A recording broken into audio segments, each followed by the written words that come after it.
மனதிலே நிலைத்து இருக்கும்படி என்னை ஆண்டு கொண்டான். இந்த பாடலுடைய முழு பொருள் அடியனுக்கு தெரிந்தவரை இதைத்தான் திருவாசகம் நமக்கு தருகிறது. திருவாசக முற்றோதலிலே முதலிலே நீ வந்து உட்கார்ந்தால், திருவாசக முற்றோதல் முதல் உனக்கு ஆட்கொள்ளப்பட்டால், இந்த திருவாசகம் உள்புகுந்த அன்பின் என்று சொல்லக்கூடிய வரிகளை உள்புகுந்த இந்த திருவாசகத்தினுடைய வரி எனக்குள் புகுந்த பொழுது என்ன நடந்திருக்கணும் தெரியுமா?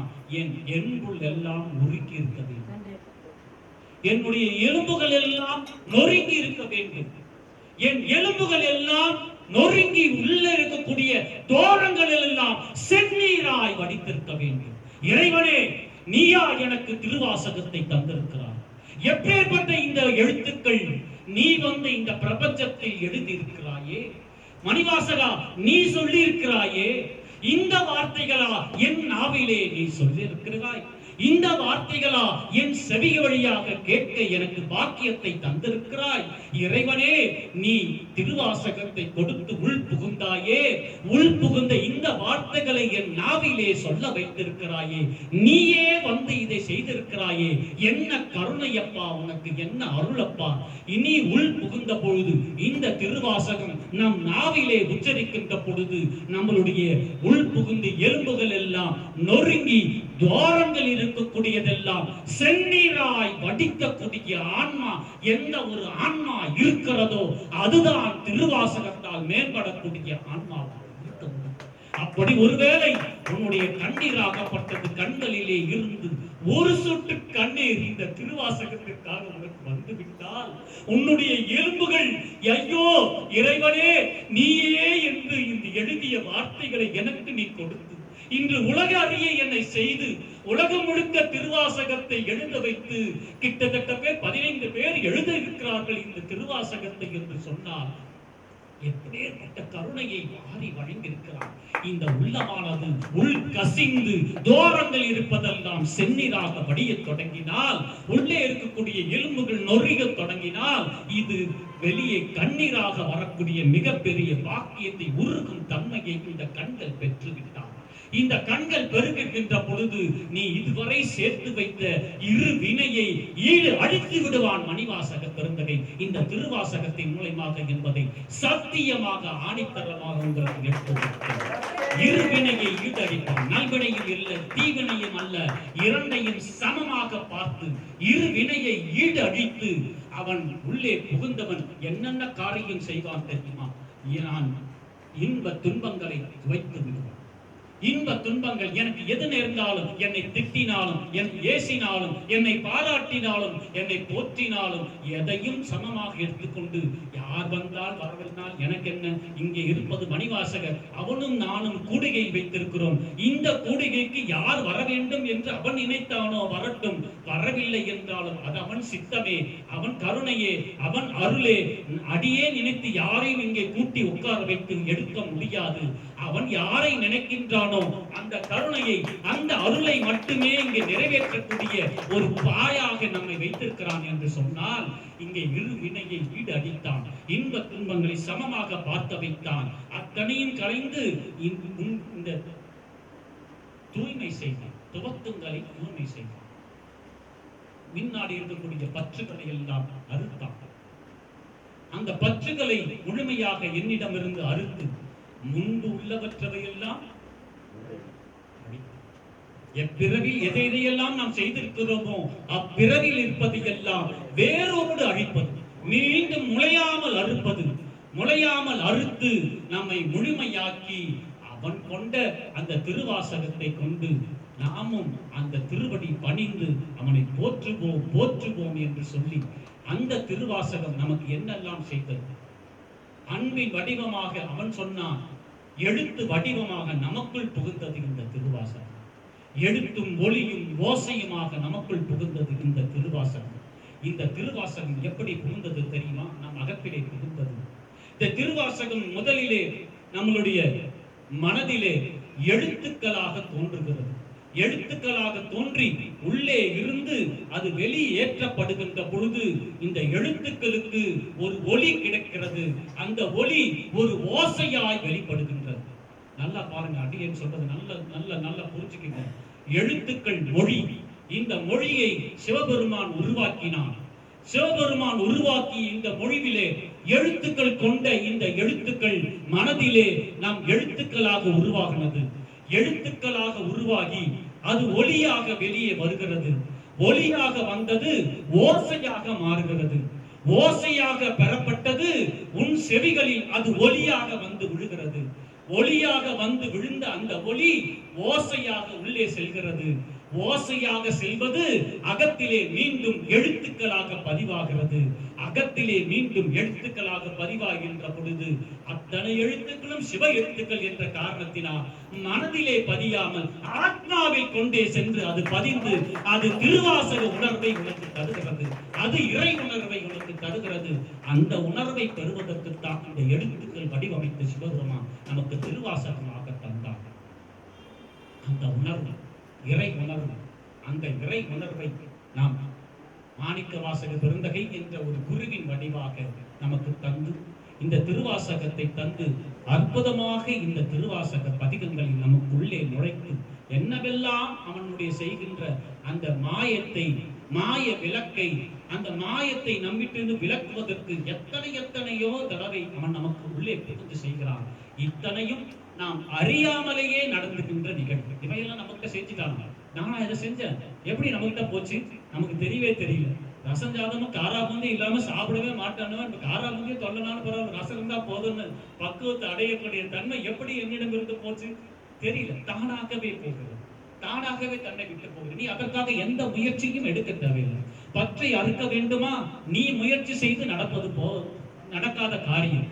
இதை செய்ய இன்ப துன்பத்தை சமமாக பாவிக்க வேண்டுமா? நான் அதற்காக முயற்சி செய்கிறேன், நான் அதற்காக பயிற்சி எடுக்கிறேன். அதெல்லாம் ஒண்ணும் தேவையில்லை. அப்ப நான் என்ன சொல்லணும்? குருநாமத்தை மறவாம சொல்லு. மணிவாசகா மணிவாசகா மணிவாசகா மணிவாசகா மணிவாசகா என்று மணிவாசகனை குருநாமத்தை ஒரு கணப்பொழுதும் மறவாமல் அவன் திருநாமத்தை நீ உச்சரிக்க உச்சரிக்க உச்சரிக்க நீ ஏதேனும் ஒரு மூலையில் அவன் திருநாமத்தை உச்சரித்துக் கொண்டிருந்தால், ஏதேனும் ஒரு மூலையில் உச்சரித்துக் கொண்டிருந்த உன்னை இந்த உலகம் அறியும்படி தெரியக்கூடிய பெரிய காரியத்தை மணிவாசகன் செய்திருந்தார். அதைத்தான் திருக்கோத்தும்பி என்ற திருக்கோத்தும்பியில சென்ற வாரம் நாம் பார்த்த பாடல். அந்த பாடலோடு இந்த வாரம் நிறைவு செய்வோம். திருக்கோத்தும்பி 10வது பதிகம்.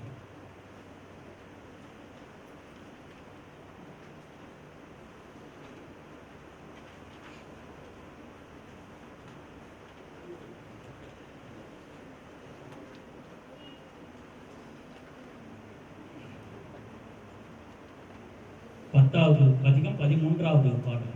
ஐயா சண்முகம் ஐயா ஒரு முறை அந்த பாடலுக்கு போயிட்டு நம்ம அடுத்த பாடலை பார்த்தோம்.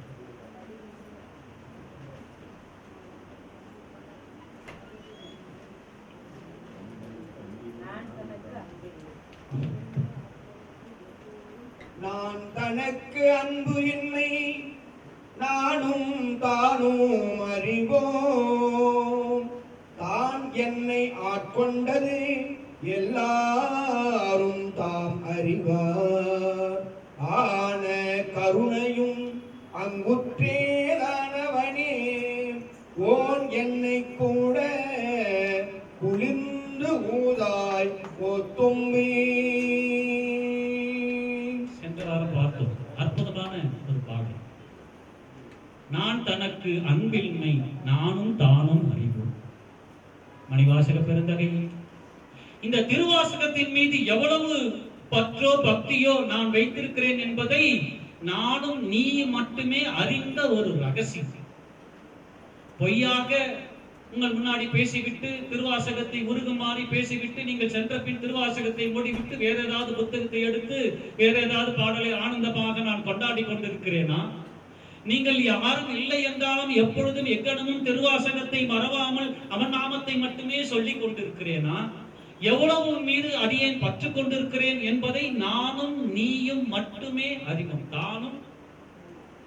நானும் மட்டுமே அறிவோம். அப்படி நீ நானும் மட்டுமே அறிந்த இந்த ரகசியத்தை உன் மீது எவ்வளவு பற்று கொண்டிருக்கிறேன் என்பதை, திருவாசகத்தின் மீது எவ்வளவு பற்று கொண்டிருக்கிறேன் என்பதை வெறும் ரகசியமாக இருந்ததை திருவாசக தெய்வீக மாநாடு ஒன்று நடத்தி உலகறிய செய்து விட்டான் இந்த அம்பலத்தவன், இந்த அம்பலவானன் இந்த உலகறிய செய்து விட்டானே. அதைத்தான் இங்க சொல்ற மணிவாசக பெருந்தகை, எனக்கும் உனக்கும் தெரிபெருந்துறையில நீ வந்து என்னை ஆட்கொண்ட பொழுது உள்ளுக்குள்ளே எவ்வளவு பக்தி என்பது உனக்கும் எனக்கும் மட்டுமே தெரிந்த இந்த ரகசியத்தை திருவடி கொடுத்து உலகத்திற்கே அறியும்படி நீ செய்து விட்டாயே சிவபெருமானே. என்ன கருணை, ஆன கருணை, என்ன கருணை, என்ன கருணை. ஏன் உன் மீது எனக்கு இப்படி ஒரு கருணை? அப்படிப்பட்ட கருணையினால் என்னை நீ ஆட்கொண்டு அங்குற்றே தான் அவனை, அங்குற்றதும் அவனே, அங்கே வந்து அருளியதும் அவனே. அப்படிப்பட்ட அவனிடம் நீ சென்று ஊதுவாயாக, அரசவண்டே நீ போய் சொல், அப்படியெல்லாம் செய்தவன் உன்னை பற்றி பிதற்றிக் கொண்டிருக்கிறேன், உன்னை பற்றி பைத்தியம் பிடித்ததை போல, சித்தம் பிடித்ததை போல பிதற்றிக் கொண்டிருக்கிறேன் என்பதை நீ போய் சொல் என்று வண்டை, அரச வண்டை தூது விடுவதை போல அவனுடைய நெஞ்சை அரச வண்டாக்கி அந்த நெஞ்சை இறைவனிடம் தூது செல்கின்றதை போல இந்த பாடல் நமக்கு அமைந்தது. சிறப்பு.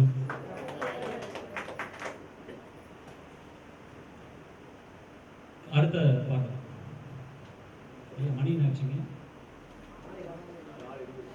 4:20 ஆயிடுச்சா? சிறப்பு.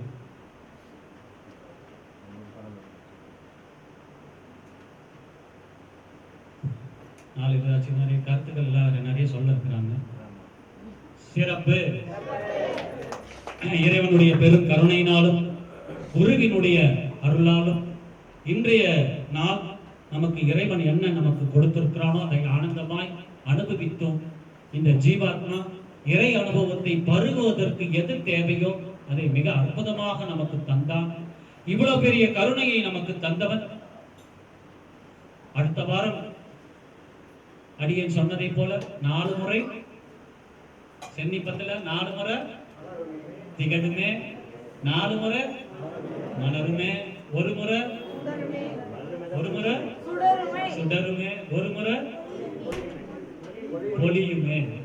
ஏன் இதை போட்டாரு?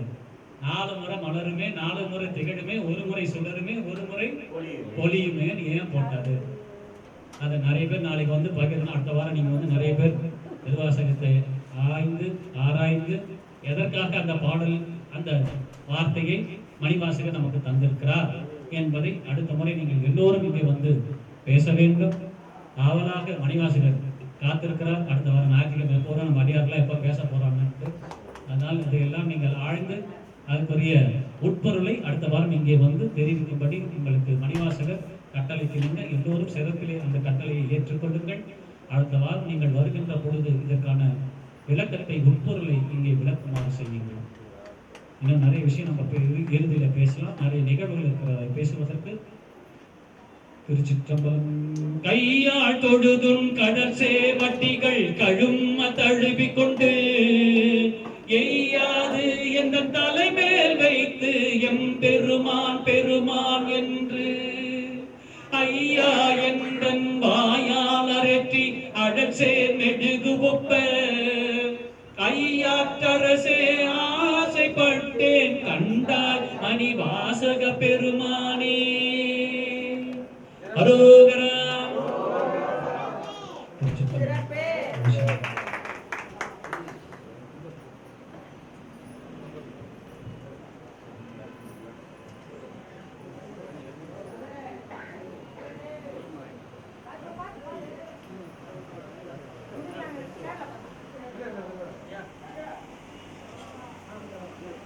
சிறப்பு. ஒரு டீ சாப்பிட்டு சொல்லுமா, தேனி கொடுக்க.